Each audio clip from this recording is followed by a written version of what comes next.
할렐루야. 네, 이 자리에 오신 성도 여러분들을 사랑하고 축복합니다. 오늘은 다니엘 8장 1절부터 14절까지의 말씀으로 다니엘 형통보다 예배를 지키는 지혜라는 제목으로 은혜를 깨닫고자 합니다. 우리는 앞서 다니엘 7장을 살펴보았습니다. 다니엘 7장은 1장부터 6장의 이야기 파트와 연결하면서 앞으로 다니엘이 보는 묵시와 환상을 어떻게 이해해야 하는지를 보여주는 개관하는 장이었습니다. 그리하여 우리는 7장을 통해 다니엘이 바라보는 역사의 타임테이블을 확인했습니다. 다니엘이 살아가고 있는 삶의 터전에서 세상을 지배하는 나라가 4차례에 걸쳐서 바뀌게 됩니다. 바벨론 제국, 그 다음으로 메데 제국, 그 다음으로 페르시아, 바사 제국, 그리고 마지막으로 그리스, 헬라 제국까지입니다. 이 4개의 나라들은 본질적으로 하나님의 통치를 거절하는, 하나님의 영을 거스르는 악한 모습이 실체화된 괴물과 같은 모습이었습니다. 그 가운데 다니엘이 집중했던 것은 4번째 나라였습니다. 4번째 나라가 어떤 존재였고 무슨 행동을 하는지에 관한 것에 집중했습니다. 왜냐하면 4번째 나라가 보여주는 모습은 하나님의 뜻을 거스르고 하나님과 그의 백성들을 대적하는 나라였기 때문이었습니다.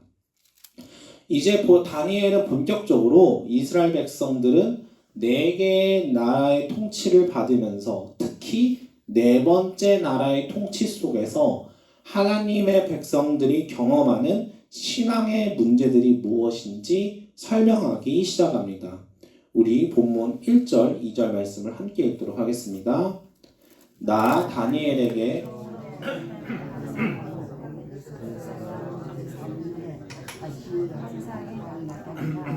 내가 환상을 보았는데 내가 그것을 볼 때에 내 몸은 엘람 지방 수산성에 있었고 내가 환상을 보기는 을레 강변에서이니라. 자, 우리가 지난 시간에 다니엘의 타임테이블을 통해서 1장부터 6장까지에서 등장하는 왕들이 사실은 묵시문학적인 맥락 속에서 이 왕이 이러했다, 저 왕이 저러했다라는 것 이상으로 4번째 제국이 일상 속에서 하나님의 백성들에게 무슨 일을 하는가를 설명하는 이야기였음을 확인하였습니다. 그런데 다니엘은 굳이 8장을 시작하면서 벨사살 왕을 언급합니다. 묵시문학 파트에선 그렇게 중요해 보이진 않지만 여기서 우리는 2가지 사실을 확인할 수 있습니다. 첫 번째로는 8장의 환상이 7장의 환상과 연결되어 있다는 점입니다. 7장의 환상이 벨사살 왕 때에 목격했고 8장 역시 벨사살 왕이 치리하는 시기에 보았기에 8장의 환상은 7장의 환상과 동떨어진 구분되는 이야기가 아니다, 7장의 연장선에서 읽어가야 한다라는 것을 우리가 알게 됩니다. 두 번째로 8장부터 바벨론 제국은 중요한 관심사는 아님을 깨닫게 됩니다. 비록 벨사살 왕이 바벨론 제국의 왕이지만 다니엘이 환상을 보는 시점은 엘람 지방 수산성에 있습니다. 엘람 지방 수산성. 엘람 지방은 페르시아 고레스 왕이 통치하던 시절에 가장 중요한 통치 지역이었습니다. 페르시아, 바사의 중심지였습니다. 그 가운데 수산성은 바사나라, 페르시아의 요새 도시였습니다. 우리가 에스더서나 느헤미야, 에스라서를 통해서 수산성이 페르시아 시대에 굉장히 중요한 도시였음을 확인해 볼 수도 있습니다. 즉, 다니엘이 벨사살 왕의 언급을 통해서 8장의 환상은 7장과 연결되어 있다는 것을 말하고 있고 엘람 지방과 수산성의 언급을 통해서 페르시아를 염두해라 라는 것을 우리가 생각해 볼 수 있습니다. 이러한 두 가지 전제를 가지고 8장의 환상을 읽어 나가야 합니다. 우리 3절, 4절 말씀을 함께 읽겠습니다. 내가 눈을 들어 본즉 강가에 두 뿔을 가진 순양이 섰는데 그 두 뿔이 다 길었으며 그중 한 뿔은 다른 뿔보다 길었고 그 긴 것은 나중에 난 것이더라. 내가 본즉 그 순양이 서쪽과 북쪽과 남쪽을 향하여 받으나 그것을 당할 짐승이 하나도 없고 그 손에서 구할 자가 없으므로 그것이 원하는 대로 행하고 강하여졌더라. 자, 다니엘이 지금 순양을 봅니다. 그런데 양이 두 개의 뿔을 가졌대요. 그런데 뿔 한쪽이 다른 한쪽보다 길었다고 이야기합니다. 더 긴 뿔은 나중에 난 것이다 라고 굳이 이야기를 하죠. 뿔이 서로 길이가 다르다는 점에서 힘, 권세가 다르다는 것을 우리가 짐작해 볼 수 있습니다. 아마도 우리가 1절, 2절을 통해서 페르시아를, 바사를 염두하면서 양을 본다면 이 두 뿔은 메대, 바사를 의미하겠구나라는 것을 짐작해 볼 수 있습니다. 간단하게 말씀을 드리겠습니다. 잠깐 지도를 보시게 되면은 바벨론 제국 다음으로 세계를 정복한 나라가 메대 나라와 바사 나라입니다. 메대 나라와 바사 나라가 이제 고대 근동 지역을 지배하게 되는데 바사가 메대를 곧바로 정복하고 메대가 바사의 합병이 되게 됩니다. 그래서 약간 연립 정부처럼 보여지게 되는데 지도상에서는 바데라고 써 있는 거 보이시나요? 저게 바사 메대를 합쳐서 바데라고 지금 부르는 겁니다. 그래서 에스더서 같은 책을 보게 되면은 메대와 바사가 항상 같이 언급되는 것을 확인해 볼 수 있습니다. 아무튼 두 나라지만 하나의 나라다라고 생각하시면 될 것 같습니다. 어쨌든 양이라는 하나의 짐승, 두 나라가 합병된 이 양이 서쪽과 북쪽, 남쪽을 향하여 받았다고 말합니다. 왜 동쪽은 없는 걸까? 우리가 생각해 볼 수 있는데 바사가 유대인들의 입장에서는 동쪽의 위치에 있어서 이런 식으로 표현했던 것 같습니다. 그러니까 바사 나라가 세상을 정복할 적에 서쪽, 남쪽, 북쪽을 향하여 정복했다라는 것을 우리가 읽어낼 수 있다는 거죠. 이 지점에서 양이 바사를 가리키는구나 라는 것을 우리가 읽어낼 수 있습니다. 결국 지금 이 양이 근동 지역을 모두 지배하는 그런 나라가 되었다라고 우리가 쉽게 생각하면 될 것 같습니다. 그런데 이윽고 새로운 짐승이 등장합니다. 바로 숫염소죠. 5절 이하를 보게 되면 서쪽 유대인들 입장에서 바다에서 건너온 나라가 순양을 손쉽게 제압을 합니다. 우리가 5절 이하의 보도에서 다니엘의 관심사가 숫염소에 있다는 것을 확인해 볼 수 있는데 7절을 보게 되면 짓밟았다라는 표현이 다니엘 7장에서 다니엘의 관심사였던 넷째 짐승의 묘사와 똑같습니다. 다니엘 7장에서 넷째 짐승을 말하는 부분이 바로 이 숫염소에 대응하는 거구나 라는 것을 우리가 알 수 있다는 거죠. 중요한 건 9절 이하에서 7장의 넷째 짐승이 무슨 일을 하는지 8장의 숫염소가 무슨 일을 하고 있는지 숫염소가 지배하는 모습을 다니엘은 왜 반드시 알아야만 하는지를 구체적으로 설명하고 있습니다. 8절을 보게 되면 숫염소가 세상을 지배하는 시점에는 이 땅에만 영향을 미치는 것이 아니라고 말합니다. 순념소가 점점 강대하여 갔다, 커져갔다, 영토가 확장되었다, 뭐 이런 의미겠죠. 커져갈 때 기존에 있던 뿔이 꺾이고 뿔 넷이 새로 나는데 이 뿔이 하늘 사방을 향하여 났다. 여기서 성경책을 보시게 되면 대한성서공회에서 제공하는 각주가 있으실 텐데요. 4개의 바람이라고 번역할 수 있습니다. 사방이라고 번역한 히브리어 단어는 루아흐입니다. 기억나시죠? 7장에 하나님의 영과 똑같다라는 거예요. 쉽게 말하면 이 뿔이 하나님의 영을 향하여 솟구치고 있다라는 것이죠. 마치 7장에서 하나님의 영을 거슬렀던 바다처럼 하나님의 영을 대적하는 뿔의 모습을 보여주고 있습니다.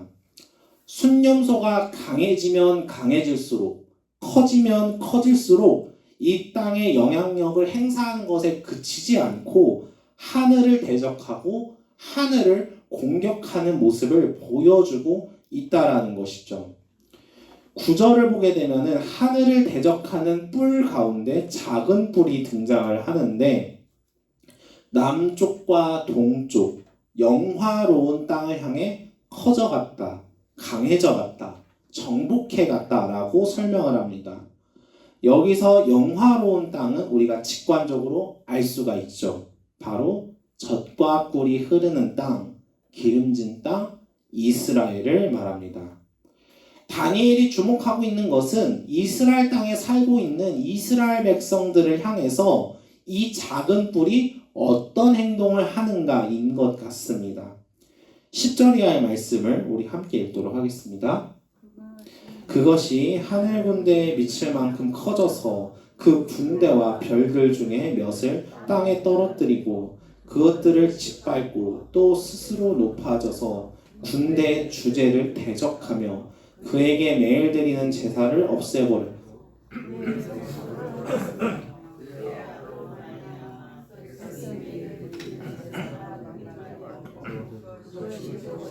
땅에 던지며 자의로 행하여 형통하였더라. 자, 순념소의 작은 뿔이 이스라엘 백성들을 향하여 하는 행동입니다. 이 행동이 바로 하나님의 영을 대적하고 하나님의 백성들을 대적하는 모습이라고 설명하고 있습니다.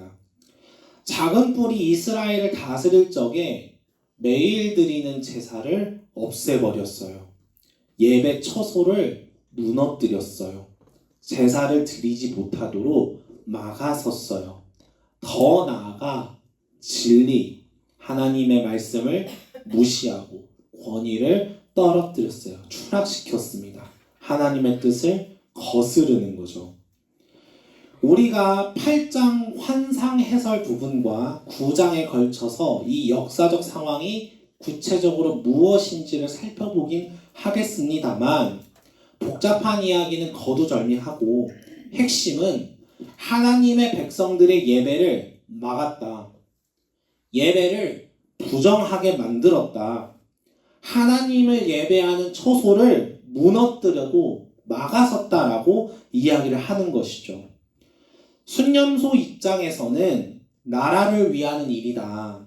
다양한 이유를 들면서 하나님의 백성들을 향해 이러한 조치를 강행하고 정책을 세우고 이런 일들을 행했겠지만 다니엘의 시선에선 순념소의 행동의 본질은 진리를 땅에 던지는 일이었고 하나님을 대적하는 일이었다고 고발하는 것이죠. 그러면 이 지점에서 우리는 물을 수밖에 없습니다. 왜 다니엘은 넷째 나라 헬라 제국의 행동들을 이렇게 고발했던 것일까?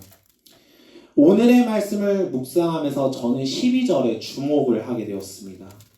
순념소의 뿔이 예배를 틀어막고 방해하고 회방놓고 진리를 땅에 던지면서 하나님의 뜻이 아닌 자기의 뜻으로 살아가는데 형통했다라는 거예요. 하나님을 적대하는 세력은 하나님의 백성들을 공격할 때 사람을 직접 공격하거나 위협하거나 하는 방식들도 있기도 하겠습니다만, 다니엘이 바라보는 이 환상 속에서 말하고자 하는 모습은 하나님의 백성을 공격하는 방식은 하나님의 백성으로서의 본질을 무너뜨리는 거였어요. 하나님의 백성의 본질은 예배를 드리는 일인데 그 예배를 무너뜨리는 거죠. 신자를 없애는 게 아니라 예배를 없앰으로써 하나님의 백성이라는 정체성을 제거한다라는 거예요. 그런데 여기서 더 중요한 것은 그렇게 살아가는 모습이 형통하다라는 것을 직접 보여준 것이죠. 성경에서는 수많은 악인들의 형통함은 거짓이라고 이야기를 합니다. 그런데 이번에는 그 행위의 본질이 너무 심한 것 같아요. 하나님을 대적하고 하나님을 예배하는 것을 틀어막고 내가 하나님의 백성임을 확인하는 예배를 아예 무너뜨리는 거예요. 예배 초소를 없애버리는 거예요. 이스라엘 백성들 입장에서 이렇게 하나님을 대적해도 형통한 삶을 살아간다는 것을 눈으로 보았다면 그들의 믿음은 어떻게 변화되었을까요? 그래서 그런 건지는 모르겠습니다. 지금까지 다니엘서에서 보여준 믿음을 타협해선 안 된다라는 가르침과 지혜들이 혹시나 이런 문제 때문에 계속해서 말하고 있었던 것은 아니었을까 생각하게 됩니다.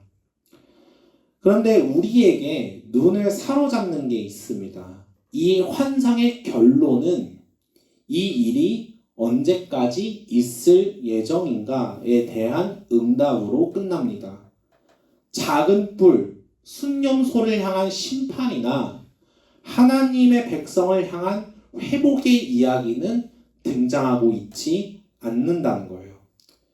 그런 이유 때문에 우리는 8장의 환상 이야기만 보면 예배를 무너뜨려도 형통한 나라가 있고 그 나라 속에서 살아가는 신앙인들의 불투명한 미래만 보입니다. 하지만 우리는 다니엘 8장이 7장과 연결되어 있다는 사실을 기억해야 합니다. 다니엘 7장의 핵심은 넷째 짐승의 기한이 있다는 거예요. 넷째 짐승이 결국에는 멸망당하고 하나님의 백성들은 하나님의 통치에 참여한다라는 게 7장의 메시지였죠. 그렇기 때문에 8장에서 하나님의 백성들을 향해 공격하는 작은 뿔의 모습은 비극적인 결말이 아니라 믿음의 사람들로 하여금 우리가 무엇을 대비해야 하는가, 우리가 어떤 상황으로부터 믿음을 지켜야 하는가에 대한 지혜를 주고 있다는 거예요.